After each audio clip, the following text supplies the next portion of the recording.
네, 감사합니다. 누가복음 강해 60번째 시간, 불의한 청지기에게 배울 것이 있다고요 라는 제목으로 하나님 말씀 나누도록 하겠습니다. 오늘 본문은 예수님의 비유 중에서 가장 난해한 말씀으로 꼽힙니다. 그래서 주석서마다 해석이 다르고 또 학자들 사이에서도 다양한 견해가 있을 정도로 오늘 본문은 이해하기가 참 쉽지 않은 말씀입니다. 제가 설교를 준비하면서 신학자이자 강해 설교자로 유명한 어느 목사님의 의견을 좀 한번 참고해 보고자 그분의 책을 찾아보았는데, 그분이 쓰신 마가복음 강해 그 책에 보면 오늘 이 본문만 설교를 안 하셨더라고요. 그만큼 목회자들에게도 강해하기가 매우 난감한 본문이 오늘 말씀이라고 할 수 있겠습니다. 자, 그러면 도대체 우리를 난감하게 하는 이 오늘 본문의 이야기는 무엇인지를 한번 자세히 오늘 살펴보고자 합니다. 자, 오늘 본문은 바로 불의한 청지기의 비유입니다. 어떤 부자에게 자신의 재산을 관리하는 청지기가 있었습니다. 그런데 어느 날 부자에게 이런 이야기가 들려오는 겁니다. 1절입니다. 우리 1절을 다 같이 보실까요? 또한 제자들에게 이르시되 어떤 부자에게 청지기가 있는데 그가 주인의 소유를 낭비한다는 말이 그 주인에게 들린지라. 여러분, 청지기는 주인의 소유를 관리하는 사람입니다. 그런데 그가 주인의 것을 낭비했다라는 것입니다. 여기서 우리는 낭비에 대한 의미를 좀 더 자세히 살펴볼 필요가 있어요. 여러분, 낭비라는 단어가 동사로 쓰여질 때 어떤 문장의 형태를 갖느냐에 따라 그 의미가 완전히 달라집니다. 예를 들어 낭비라는 단어가 수동태로 쓰여질 땐 낭비되다가 되어지죠. 낭비되는 것, 낭비되어지다. 그런데 능동태로 쓰여지면 낭비하다가 됩니다. 여러분, 낭비가 되는 것과 낭비하는 것, 이 둘의 차이가 그리 커 보이지 않지만 사실은 의미상 엄청난 차이가 있습니다. 청지기의 주요 임무는 주인의 소유를 잘 관리하는 것이죠. 주인의 소유가 무의미하게 허비되는 것이 없는지 항상 잘 살펴야 하는 책임이 있습니다. 주인의 소유가 낭비되지 않도록 효율적으로 관리해야 하는 것이죠. 제가 우리 아이들에게 자주 하는 잔소리가 있어요. 제발 불 좀 끄고 다녀라. 그 얘기를 엄청 합니다. 낭비를 막기 위해서 제가 하는 말이죠. 청지기가 낭비되는 것을 제대로 관리하지 않았다면 그것은 직무유기입니다. 청지기로서 성실하지 못한 것이죠. 하지만 오늘 우리가 주목해야 할 것은 오늘 본문에서 말하는 낭비는 단순히 청지기가 자기의 역할을 제대로 수행하지 못했다라고 하는 의미가 아닙니다.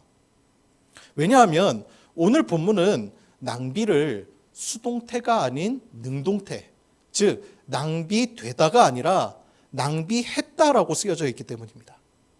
여러분, 이게 무슨 뜻이죠? 이것은 청지기가 주인의 소유가 낭비되는 것을 제대로 관리하지 못했다는 의미가 아니라 의도적으로 주인의 소유를 제멋대로 사용하고 있었다는 의미입니다. 낭비를 했다는 거예요. 주체자인 것입니다.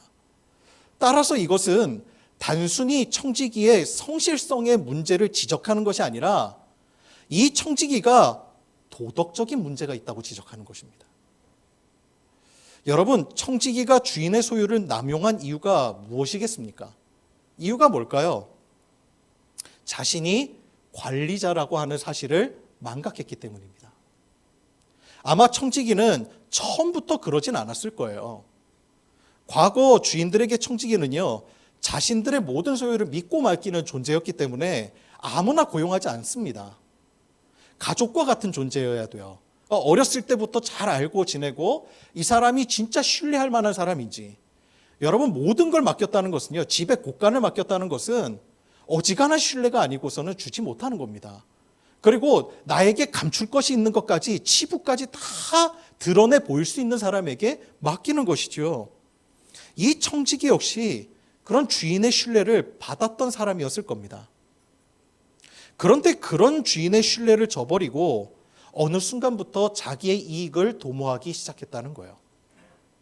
자신에게 맡겨진 고난을 남용하기 시작했습니다. 여러분, 이러한 청지기의 그릇된 태도 우리에게 있습니까? 없습니까? 나에게 주어진 물질, 시간, 재능을 우리는 청지기처럼 사용하고 있습니까? 주인처럼 사용하고 있습니까? 우리가 하나님으로부터 주어진 것이라고 고백하면서도 주어진 시간을 낭비하고 돈을 잘못된 곳에 낭비하고 재능을 옳지 못한 곳에 활용할 때가 있지는 않습니까?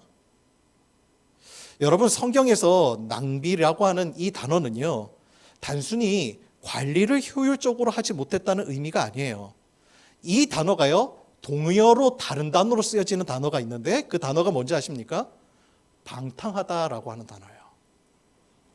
옥스퍼드 대학에서 신약학을 가르쳤던 맨슨 교수가 불의한 청지기의 이 비유에 앞서서 우리가 지난주에 살펴본 탕자 비유가 나오죠. 그 탕자 비유의 부록이라고 이야기를 해요. 오늘 본문이. 그 이유를 오늘 본문이 시작되는 지점에서 찾아볼 수가 있어요. 여러분, 오늘 본문이 어떻게 시작되는지 다시 한번 살펴볼까요? 자, 1절에 보면 이렇게 시작되고 있어요. 또한 제자들에게 이르시되. 여러분, 오늘 본문은요, 또한이라고 하는 접속사로 시작되고 있다는 점을 주목해 봐야 됩니다. 여러분, 이 접속사로 시작됐다는 말은 무슨 뜻이죠? 오늘 본문이 15장의 내용과 연결된다라고 하는 의미입니다. 탕자의 비유에서 둘째 아들은 아버지의 소유를 가지고 떠나서 허랑방탕하게 살았다라고 성경이 기록하고 있습니다. 그래서 이 방탕이라고 하는 말이요, 우리나라 그 국어사전에 보면 이렇게 풀이를 하고 있어요. 주색 잡기에 빠져 행실이 좋지 못함. 이게 방탕이라고 국어사전은 표기합니다. 그런데 성경에 기록된 방탕의 원어적인 의미를 영어에서는 squander 이렇게 표현해요. 이 squander이라고 하는 단어가 뭐냐면 그 뜻이 바로 낭비하다라고 하는 뜻이에요. 그러니까 성경이 말하는 방탕은요, 낭비해버리는 거예요. 낭비해버리는 거. 둘째 아들은 아버지의 소유를 낭비하는 삶을 살았어요. 여러분, 소유만 낭비했습니까? 둘째 아들에게 아버지를 떠난 그 시간은 낭비되는 세월이었어요. 성경에서 방탕하지 말라는 말씀이 많이 등장합니다. 술 취하지 말라, 이는 방탕한 것이니. 그렇죠? 방탕이라고 하는 단어가 많이 등장합니다. 그 말이 무슨 뜻이겠어요? 여러분, 하나님을 떠난 시간은 낭비되는 시간입니다. 사회 윤리적으로 문제없이 그가 자신의 인생에서 아무리 성공한 인생을 살았다 하더라도 그 시간을 허락해 주신 그 시간의 주인이신 하나님을 떠난 세월은 낭비된, 즉 방탕한 세월이라고 하는 뜻입니다. 또한 내가 하나님 주신 재능으로 많은 이익을 내서 부자가 되었다 할지라도 그것을 내가 주인인 양 사용하면 그건 역시 하나님이 주신 소유를 낭비하는 것과 같습니다. 그러면 어떻게 돈을 사용하는 것이 선용하는 것이죠? 교회에 다 헌금하라는 말 아닙니다. 물질을 하나님이 주인인 줄 알고 쓰라는 말이에요. 물질의 주인이 하나님이라고 생각하면 돈을 함부로 쓸 수가 없습니다. 가치 있는 곳에 쓰게 되는 거죠. 그것은요, 결국 우리의 삶에도 유익이 되는 것입니다. 여러분, 주인의 소유를 낭비하는 것은 단지 관리를 못했다는 차원의 이야기가 아니에요. 주인의 것을 내 것인 양 함부로 막 사용했다는 것입니다. 이거는 성실의 문제가 아니라 법적 책임을 져야 하는 도덕적인 문제인 거예요. 주인의 것을 도둑질한 거나 마찬가지니까요. 결국 이 청지기의 만행을 알게 된 주인이 어떻게 행동하죠? 우리 2절을 함께 볼까요? 2절 다 같이 한 목소리로 봉독해 봅니다. 시작. 주인이 그를 불러 이르되 내가 내게 대하여 들은 이 말이 어찌 됨이냐? 내가 보던 일을 세마라 청지기 직무를 계속하지 못하리라 하니. 아멘. 청지기의 삶에 종말이 온 것입니다. 여러분, 우리의 삶 역시 반드시 언젠가 종말이 옵니다. 내려놓아야 될 때가 와요. 우리의 행실이 평가받을 날이 옵니다. 구약성경 전도서 7장 2절에 보면 솔로몬은 우리에게 이렇게 교훈해요. 초상집에 가는 것이 잔치집에 가는 것보다 나으니 모든 사람의 끝이 이와 같이 됨이라. 산자는 이것을 그의 마음에 둘지어다. 장례식장에 가면 우리가 잊고 살았던 교훈을 한 가지 얻게 됩니다. 바로 죽음이 나에게도 있다는 것이죠. 우리도 역시 장례식장의 주인공이 될 날이 옵니다. 그날이 온다는 것을 의식한다면 나에게 주어진 매일매일의 그 시간, 물질, 재능을 함부로 허비할 수가 없을 겁니다. 그래서 종말이 있다는 것을 인식하는 사람은 세상의 중력으로부터 저항할 힘을 얻게 되는 거예요. 이 청지기에게 지금 예상치 못한 위기가 찾아왔습니다. 그때 청지기가 이렇게 생각해요. 3절입니다. 제가 읽어드릴게요. 청지기가 속으로 이르되 주인이 내 직분을 빼앗았으니 내가 무엇을 할까? 땅을 파자니 힘이 없고 빌어먹자니 부끄럽구나. 이 청지기는 명예롭게 쫓겨나는 것이 아니기 때문에 다른 집의 청지기로 들어가는 것이 가능했을까요? 못했을까요? 못했습니다. 그 똑같은 일을 평생 해왔던 이 사람이요, 자기의 그 전문적인 일을 하지 못하게 되었다는 거예요. 그러니까 다른 일을 찾아봐야 되는데 평생 이 청지기 일만 했던 사람이 할 수 있는 일은 별로 많지가 않은 겁니다. 그때 청지기에게 묘한 한 가지가 떠오르는 겁니다. 그것이 4절에서 7절까지의 내용이 쭉 나와요. 우리 조금 길지만 우리 한 목소리로 다 같이 한번 봉독해 볼까요? 4절에서 7절까지 말씀입니다. 시작. 내가 할 일을 알았도다. 이렇게 하면 직분을 빼앗긴 후에 사람들이 나를 자기 집으로 영접하리라 하고 주인에게 빚진 자를 일일이 불러다가 먼저 온 자에게 이르되 내가 내 주인에게 얼마나 빚졌느냐 말하되 기름 100말이니이다. 이르되 여기 내 증서를 가지고 빨리 앉아 50이라 쓰라 하고 또 다른 이에게 이르되 너는 얼마나 빚졌느냐 이르되 밀 100석이니이다. 이르되 여기 내 증서를 가지고 80이라 쓰라 하였는지라. 아멘. 지금 불의한 청지기는요, 주인에게 용서받을 가능성이 전혀 없습니다. 그래서 그는 주인에게 쫓겨난 이후의 삶을 도모하는 거예요. 주인에게 빚진 사람을 불러다가 그 주인에게 빚진 빚을 탕감해 주기 시작하는 겁니다. 그런데 그 양이 어마어마해요. 우리 6절에 보면 기름 100마를 빚진 사람에게 50%나 할인을 해줘요. 그렇죠? 여러분, 여기 기름 100말은요, 우리나라 단위로는 126말에 해당한다고 해요. 이게요, 올리브 나무 한 100그루에 해당되는 그렇게 짜야 나오는 기름이랍니다. 그런데 이걸 돈으로 환산하면요, 당시에 1000데나리온이래요. 여러분, 1데나리온이 얼마라고 말씀드렸죠? 노동자가 하루 일할 품삯에 해당하는 금액이에요. 그러니까 여러분, 얼마를 꼬박 모아야 하는 거예요? 지난해 우리 그 OECD 국가에서 연평균 근로일이 266일이었다고 합니다. 그러면 노동자가 돈 한 푼도 안 쓰고 거의 한 4년을 가까이 모아야 되는 돈이 2000데나리온이에요. 그런데 여기서 50%를 탕감해 줬으니 채무자에게 얼마나 기쁜 일이에요. 그렇죠? 엄청 큰 돈이죠.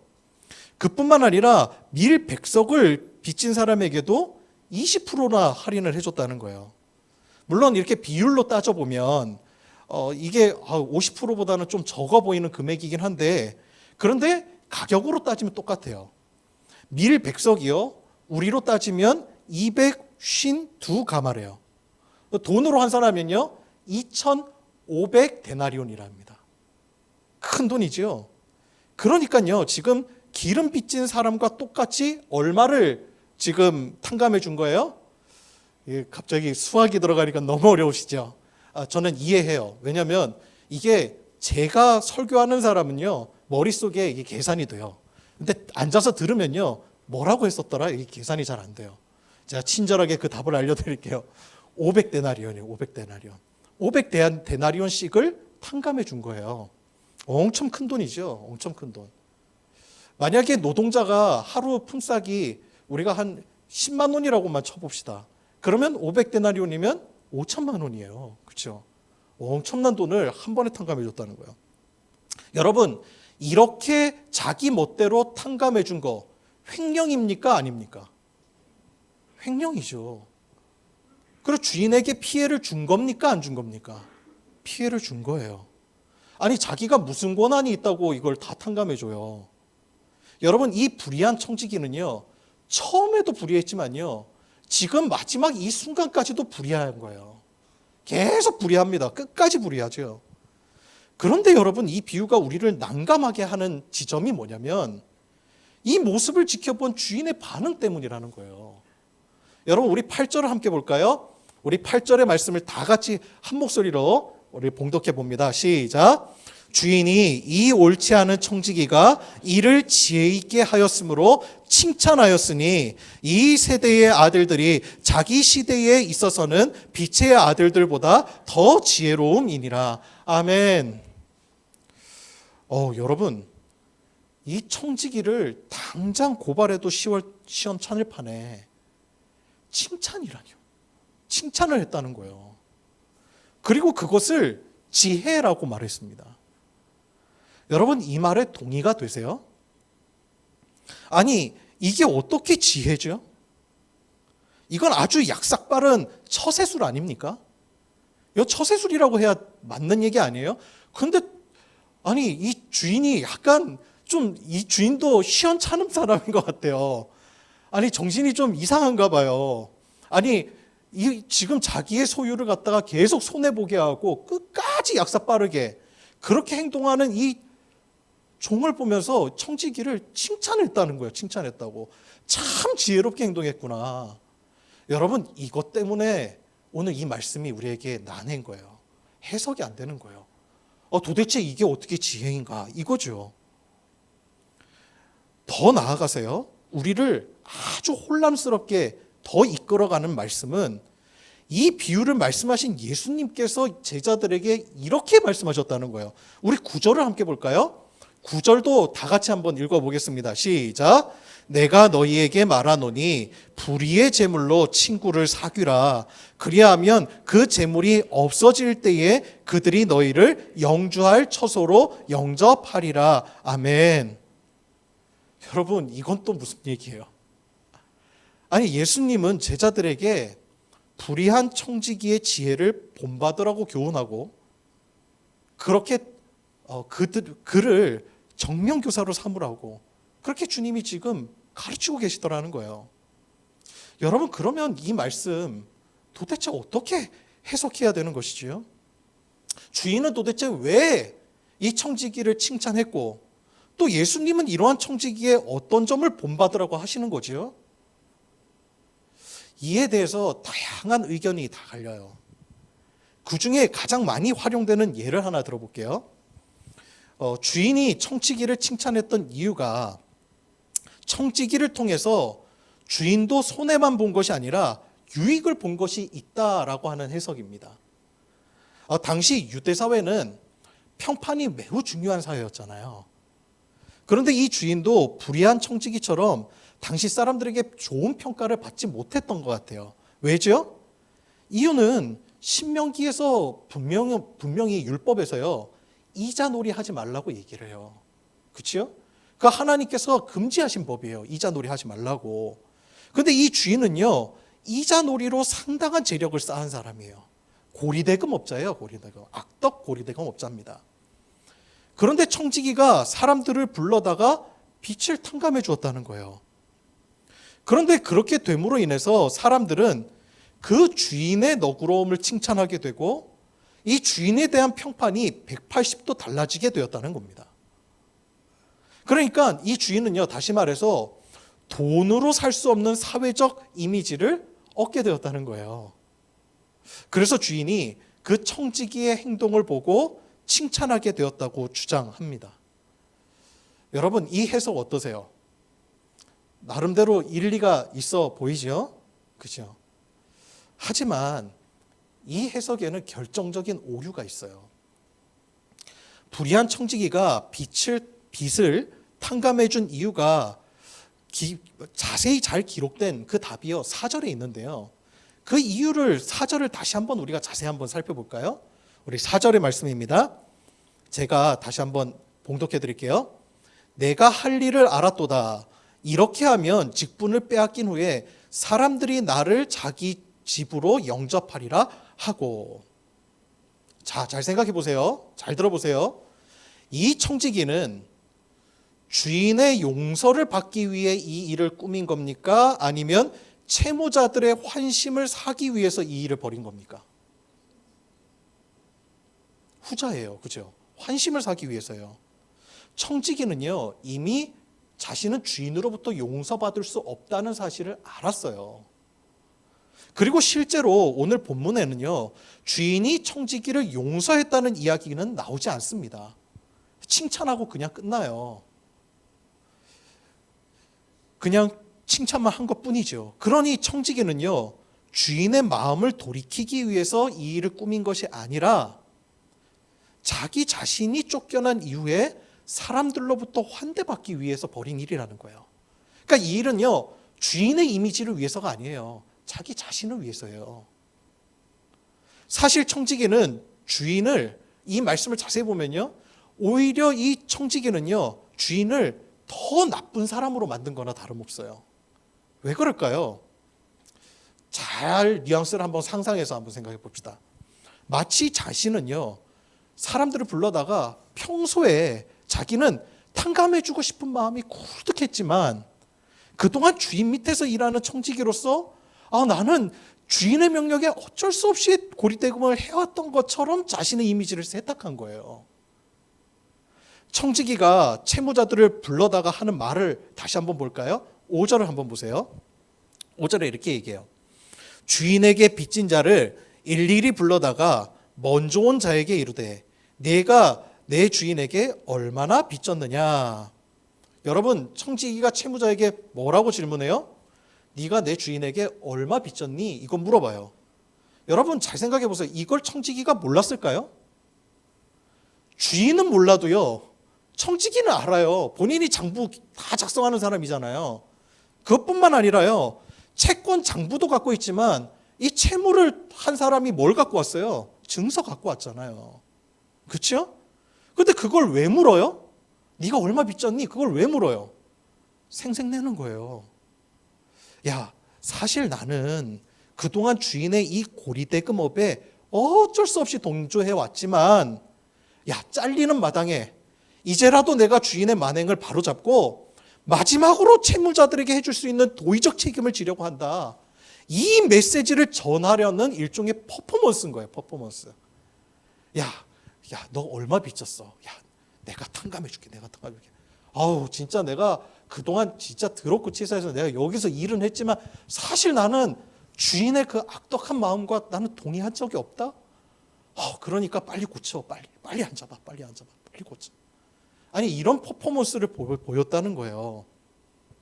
그게 바로 이 청지기의 모습이에요. 청지기는요, 부자에게 버림받으면 전혀 갈 곳이 없는 사람이에요. 그래서 청지기가 노렸던 건 나는 사실 여러분과 같은 마음을 가진 선량한 시민이었다는 점을 어필하고 있는 거예요. 그래야 나중에 자신이 쫓겨나도 사람들이 자신을 받아줄 거라고 생각했던 것입니다. 자, 그러면 이제 중요한 질문이 우리에게 남아 있어요. 그렇다면 이러한 청지기의 행동, 과연 우리가 교훈으로 삼을 만한 지혜인가 하는 거예요. 다 알겠는데 목사님, 그 행동이 그래도 불의하잖아요, 목사님. 거기서 무슨 지혜를 얻어요? 청지기의 행동은 처음부터 끝까지 불의합니다. 분명해요. 사기꾼입니다. 기회주의자입니다. 그런데 그에게 도대체 무엇을 본받을 수 있다는 말이죠?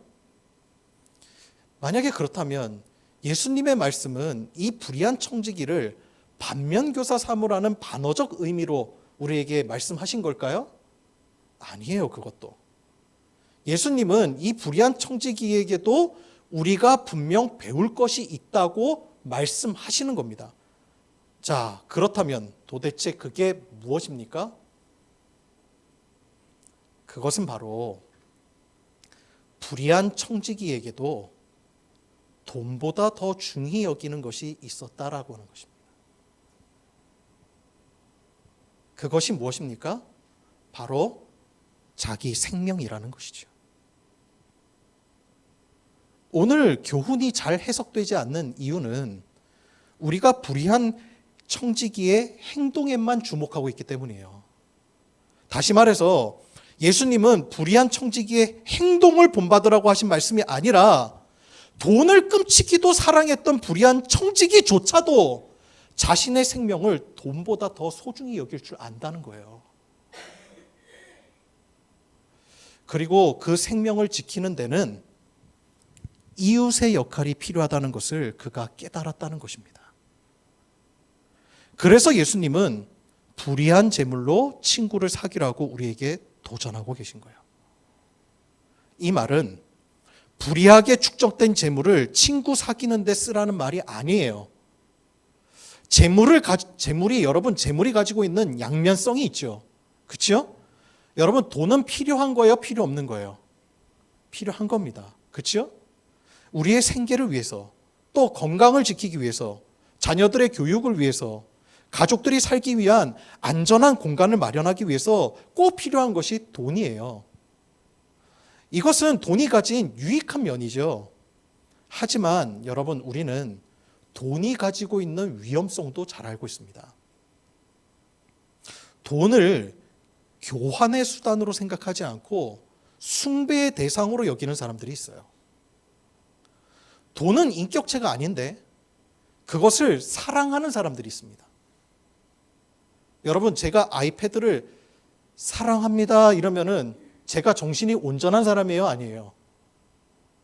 제가 마이크를 들고 저는 이 마이크를 사랑합니다. 마이크야 안녕 이러면서 얘를 인격체처럼 제가 여기면은 제 정신이 올바른 것입니까? 그릇된 것입니까? 제대로 이 기능을 사용하지 않는 거죠. 그런데 돈은 왜 우리가 인격체처럼 다루는 거죠? 돈을 왜 사랑하는 거죠? 이게 돈이 가진 위험성이에요.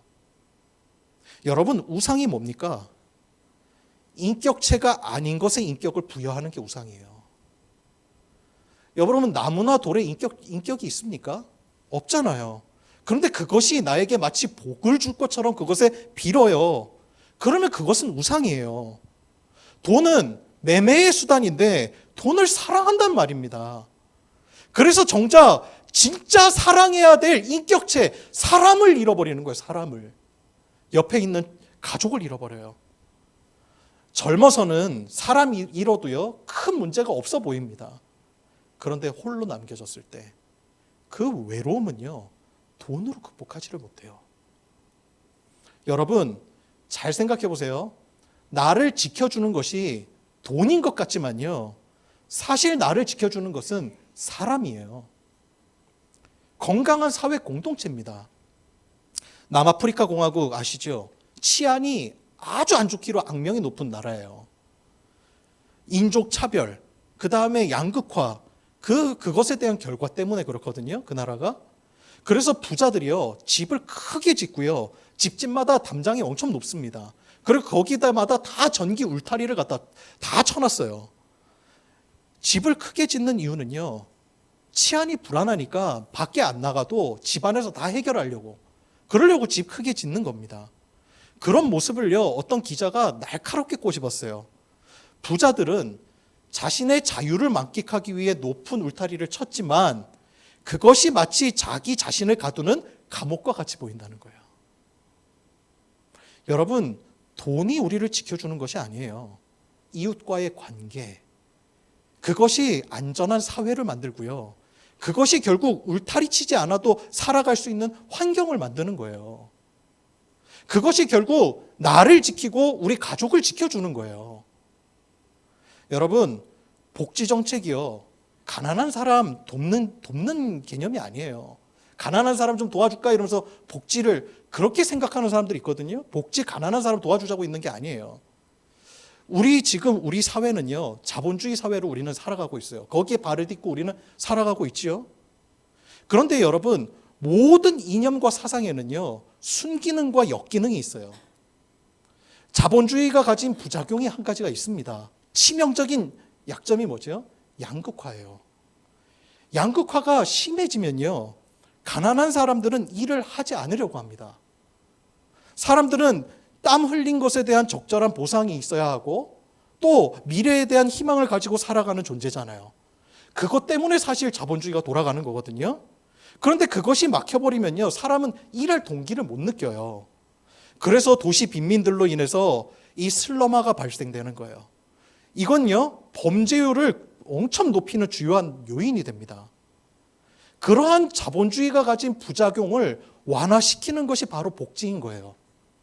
자본주의가 제대로 작동하려면 소비의 주체가 있어야 되거든요. 소비하는 사람이 있어야 되거든요. 그런데 소비해야 될 사람이 없어지면 이 자본주의 체제 자체가 문제가 생겨요. 그뿐입니까? 생산량이 감소되는 것도 문제죠. 여러분, 왜 국가에서 세금으로 국민들의 건강을 관리해 주죠? 암 검진 왜 무료로 해주고, 금연 프로그램 제공하고, 자살률 줄이기 위해서 애쓰고, 또 요즘에는 출산율 높이기 위해서 막대한 예산을 쏟아붓는 이유가 뭐예요? 이 생산량이 감소되면요, 생산력이 감소되면 자본주의를 기반으로 한 우리 사회가 전체가 무너지기 때문에 그래요. 여러분, 양극화가 심해지면요, 젊은 사람들 아이 안 낳습니다. 안전한 사회라고, 우리 아이에게 기회가 열린 사회라고 느껴지지 않는 한 내가 누가 자기 아이를 낳고 싶겠어요. 여러분, 수족관에 갇혀 지내는 돌고래의 평균 수명이요, 4년이라고 해요. 자연에서는요, 돌고래가 20년 이상 산다고 하죠. 15년에서 20년 산답니다. 그런데 이 돌고래들이 임신을 하고 수족관에 있을 때 스트레스를 받으면요, 수족관 벽에다가 머리를 받아서 자살하는 경우가 종종 발생된대요. 왜 그럴까요? 자신이 품고 있는 아기의 운명을 직감한 거예요. 얘도 똑같이 이렇게 살겠구나. 그래서 차라리 아기와 같이 죽는 길을 선택한다는 겁니다. 여러분, 돈이 많아도요, 사람을 잃어버리면 결국 나 자신도 잃어버리게 돼요. 여러분, 나를 지켜주는 것은 사람이지 돈이 아니에요. 건강한 사회이지 돈이 아닙니다. 예수님은 돈이 가진 위험성에 대해서 말씀하고 계세요. 그래서 불의한 재물이라고 말씀하시는 거예요. 그거에 대한 부작용이 있다는 거예요, 돈에. 재물이 가진 무서운 면을 항상 생각하고 그것으로 친구를 사귀면 그것이 오히려 지혜로운 삶이라고 주님이 우리에게 교훈하고 계신 거예요. 주인의 것을 낭비할 정도로 돈을 사랑했던 이 청지기는 자신에게 종말이 다가옴을 느끼자 돈보다 더 소중한 것이 있다는 것을 깨달았습니다. 불의한 청지기는 채무자들의 빚 일부를 자신의 몫으로 돌리는 방법을 택하지 않았어요. 돈이 만약에 중요하다고 생각했으면 채무자들에게 탕감해 줄 몫을 자신의 것으로 챙겨서 달아나도 됐잖아요. 하지만 그는 그렇게 하지 않아요. 그 몫으로 사람을 얻는데, 자기의 생명을 보전하는데 사용했다라는 거예요. 여러분, 오늘 말씀을 주의 깊게 잘 들으셔야 돼요. 청지기의 행동은 불의합니다. 처음부터 끝까지 다 불의합니다. 그의 행동은 처음부터 끝까지 우리가 본받을 것이 없어요. 그의 행동은. 예수님은 우리에게 그의 행동을 본받으라고 말씀하신 게 아니에요. 또한 주인이 청지기를 칭찬했던 것은 그의 행동이 옳았기 때문이 아니라 종말에 대처하는 그의 태도가 지혜로웠기 때문이에요. 우리에게도 언젠가 종말이 있다는 거. 그 종말이 나도 알지 못하는 때에 갑자기 찾아올 수 있다는 것을 알고 무엇이 더 소중한 것인지를 깨닫고 자신의 태도를 고쳐 나가는 것이 지혜라는 것입니다. 여러분, 돈보다 사람이 중요합니다. 돈보다 생명이 중요합니다. 그리고 가장 더욱 중요한 것이 바로 우리의 삶의 주인이신 하나님이 가장 중요합니다. 우리는 우리의 삶의 주인이 아닙니다. 우리에게 생을 허락하시고 시간을 허락하시고 물질을 허락하시고 재능을 허락하신 하나님이 계세요. 그 하나님을 놓치고 내가 내 인생의 주인으로 여기면 우리의 인생은 아무리 열심히 살았다 할지라도 그 삶은 모든 것을 잃어버린 낭비된 삶이라고 밖에 할 수가 없습니다. 하나님을 가장 잘 믿는다고 자부했던 바리새인을 한번 보세요. 오늘 예수님께서 이렇게 교훈하신 말씀 앞에 바리새인들이 어떻게 반응하지요? 14절 한번 볼까요? 우리 한 목소리로 다 같이 봉독합니다. 시작. 바리새인들은 돈을 좋아하는 자들이라 이 모든 것을 듣고 비웃거늘. 바리새인들이요, 예수님의 교훈에 비웃었습니다. 그들은 재물을 하나님의 축복이라고 생각하고 있었어요. 맞아요. 이거 아닌 말 아닙니다. 재물 하나님의 축복이에요. 왜? 그들도 나름대로 근거가 있어요. 성경 신명기서에 보면 하나님께서는요, 하나님을 경외하는 자에게 물질의 복을 허락하신다고 분명히 기록하고 있습니다. 하지만요, 그들은 하나는 알고 둘은 몰라요. 하나님을 경외하는 사람은 물질을 자기 자랑으로 삼지 않습니다. 그 물질을 하나님 나라와 의를 위해서 사용하는 사람입니다. 어떻게 하나님을 경외하는데, 어떻게 하나님을 사랑하는데 돈을 내 욕구를 위해서, 내 탐욕을 충족시키기 위해서 쓸 수가 있겠어요? 절대 그렇게 못합니다. 어떻게 하나님이 사랑하시는 생명보다 돈을 더 사랑할 수가 있어요? 돈으로 어떻게 사람의 생명을 죽이는 일을 위해서 쓸 수가 있겠어요? 여러분, 그럴 수 없는 것이죠. 하나님을 경외하면 우리가 가진 물질조차도 하나님의 뜻 아래 놓이게 된다라고 하는 것입니다. 그래서 그들은 하나님이 허락하신 소유로요, 이웃과 세상을 아름답게 가꾸어 나가요. 결국 그 풍요와 화평과 안전의 혜택은 또다시 자신의 몫이 되는 거예요. 이것이 바로 하나님의 풍요이고 하나님의 복인 거예요. 여러분, 오늘 이 말씀을 대하는 우리의 마음을 한번 점검해 보십시다. 우리가 가진 물질관, 이웃에 대한 삶의 태도, 그리고 내 생에 대한, 생명에 대한 삶의 자세. 우리에게도 바리새인과 같은 물질관이 있진 않습니까? 하나님 나라에는 관심이 없고 그저 나를 증명하고 나를 자랑하기 위해서 하나님께 물질을 달라고 하는, 그렇게 달라고 요구하는 기도가 우리에게는 없었습니까? 불의한 청지기도 자신의 종말 앞에서 무엇이 소중한 것인지를 깨닫고 자신의 태도를 바꿨다는 거예요. 불의한 그 청지기조차도요, 그의 마음에 진정성이 있었던 거 아닙니다. 그는 그 자신의 생명을 보존하고자 이웃과의 관계를 풀었던 거예요. 끝까지 계산적이었어요. 하지만 그는 무엇이 중요한 것인지는 알았다는 거예요. 그게 그의 지혜였다는 거예요. 하물며 하나님의 자녀라고 하는 우리는 어떻겠냐는 거예요. 하나님이 우리의 삶의 주인이라고 말하면서, 언젠가 종말이 있다는 것을 알면서, 언젠가 하나님의 나라가 지금 우리에게 다가오고 있다는 것을 알면서도 정작 이 약삭빠른 청지기보다도 못한다면, 그 청지기의 생각조차도 쫓아가지 못한다면 우리 모두는 다 어리석은 자들이라는 거예요. 주님은 그렇게 어리석은, 그렇게 하나님의 말씀을 잘 안다고 하면서 어리석게 살아가고 있는 바리새인들을 향하여서 주님은 이 비유를 들으라고 말씀하시는 거예요. 여러분, 우리의 마음에 이러한 바리새인의 태도가 있진 않습니까? 오늘 이 비유를 분명히 가슴에 새기시기 바랍니다. 하나님을 진정 경외함으로 진정한 지혜로운 삶을 살아가는 우리 모든 더불어 기쁜 교회 교우 되시기를 주님의 이름으로 축원합니다. 기도하겠습니다.